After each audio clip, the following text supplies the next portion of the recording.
Hello, today I will show you how to easily install or replace a damaged 3.5mm audio jack.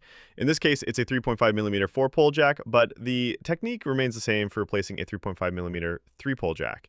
The difference is that the 3-pole plug does not support the microphone function.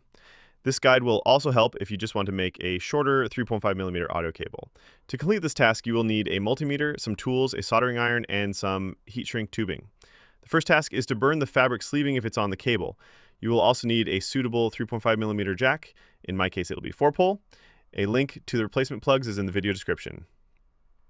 Slide the jack housing onto the cable, as you won't be able to do this after soldering.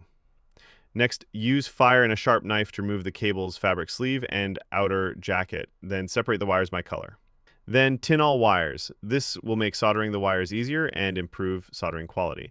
By default, the wires are coated with color and don't conduct electricity, so it's necessary to tin them first by covering them with solder. Now, set your multimeter to resistance measurement mode to check which wire is for the microphone, ground, and left and right channels. Tin the new jack contacts, as this will significantly ease the soldering of the wires. Tin the mic wire along its entire length, as it needs to be soldered to the closest contact on the jack. Cut off the excess mic wire length. Solder the mic wire to the correct contact. Then, lock the cable to ensure it's securely attached and won't pull off. Next, tin the left channel wire and solder it in place.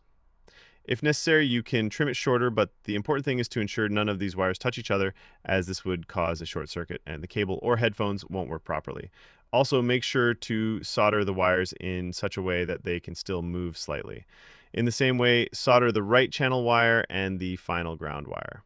Once all the wires are soldered, use the multimeter again to check that everything is properly soldered and there is no short circuit. Now, cut some heat shrink tubing and stretch it a little to fit over the jack. Slide it over the cable, apply super glue where the cable meets the jack, and then secure the heat shrink tubing over it. This will provide a very strong cable fixation and prolong the jack's lifespan.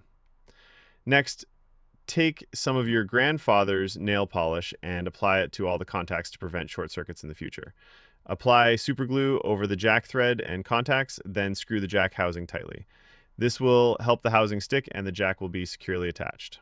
Cut another piece of heat shrink tubing, a little longer than the jack housing and slightly smaller in diameter than the housing. Stretch it just enough to fit over the jack. Apply a bit of super glue where the cable enters the jack and on the housing itself. Then secure the heat shrink tubing. Now you've created an indestructible 3.5mm jack. This repair technique will help you fix any 3.5mm jack, whether it's a stereo 3-pole or a 4-pole with a mic. Finally, do one last check to ensure everything works correctly.